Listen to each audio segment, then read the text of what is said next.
देश आकांक्षाओं से भरा हुआ है। हमारे देश का नौजवान नई सिद्धियों को चूमना चाहता है, नए नए शिखरों पर वो कदम रखना चाहता है और इसलिए हमारी कोशिश है हर सेक्टर में कार्य को हम गति दें, तेज गति दें और उसके द्वारा पहले हम हर सेक्टर में नए अवसर पैदा करें। दूसरा, ये बदलती हुई व्यवस्थाओं के लिए जो सपोर्टिव इंफ्रास्ट्रक्चर चाहिए, उन इंफ्रास्ट्रक्चर पर हम बदलाव के मजबूती देने की दिशा में काम करें।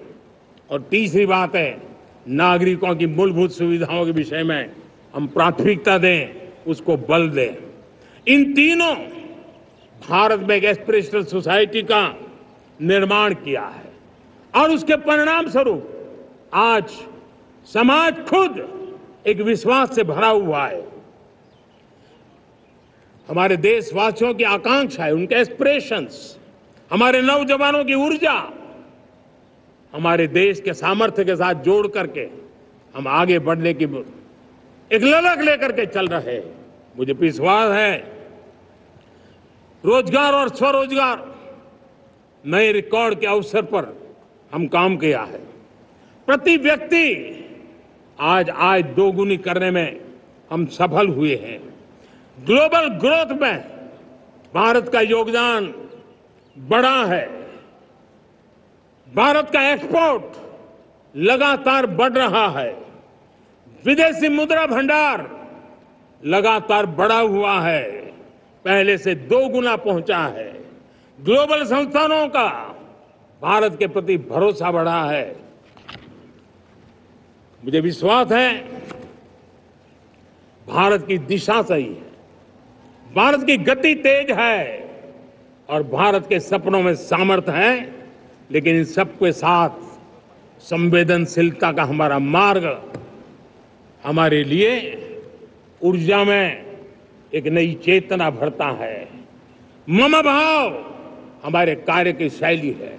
समभाव भी चाहिए, मम भाव भी चाहिए, उसको लेकर के हम चल रहे हैं।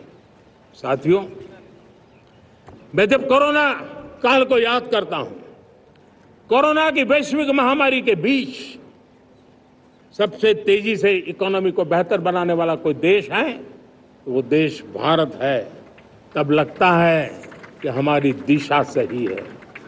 जब जात पात मत पंथ ऊपर उठकर हर घर तिरंगा फहराया जाता है, तब लगता है देश की दिशा सही है।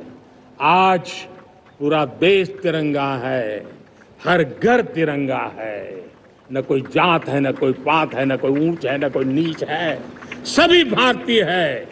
यही तो हमारी दिशा की ताकत है। जब हम 25 करोड़ लोगों को गरीबी से बाहर निकालते हैं, तब हमारा विश्वास पक्का हो जाता है कि हमने गति को बराबर मेंटेन किया है और सपनों को साकार करना दूर नहीं है।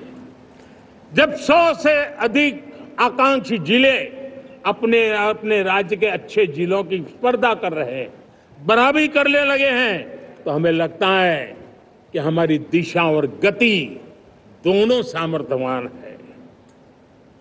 जब हमारे उन आदिवासी साथियों को वो मदद मिलती है, पीएम जनमन के द्वारा उनको जो योजनाएं पहुंची थी, आबादी बहुत छोटी है लेकिन बहुत दूर सुदूर इलाकों में छुटपुट परिवार रहते हैं, हमने उनको खोज के निकाला है, उनके लिए चिंता की है। तब लगता है कि संवेदनशीलता से जब काम करते हैं तब संतोष कितना मिलता है। वर्किंग वुमेन के लिए पेड मैटरनिटी लीव 12 हफ्ते से बढ़ा करके 26 हफ्ते कर देते हैं। तब सिर्फ नारी का सम्मान ही करते इतना नहीं है, नारी के प्रति संवेदनशील भाव से निर्णय करते इतना नहीं, लेकिन उसके गोद में जो बच्चा पला है ना, उसको एक उत्तम नागरिक बनाने के लिए मां की जो जरूरत है उसमें सरकार रुकावट न बने, इस संवेदनशील भावना से उस निर्णय को हम करते हैं। जब मेरे दिव्यांग भाई बहन भारतीय साइन लैंग्वेज की बात हो या तो सुगम्य भारत का अभियान हो, उसको लगता है कि अब मेरी भी डिग्निटी है, मेरे प्रति देश के नागरिक सम्मान के भाव से देखता है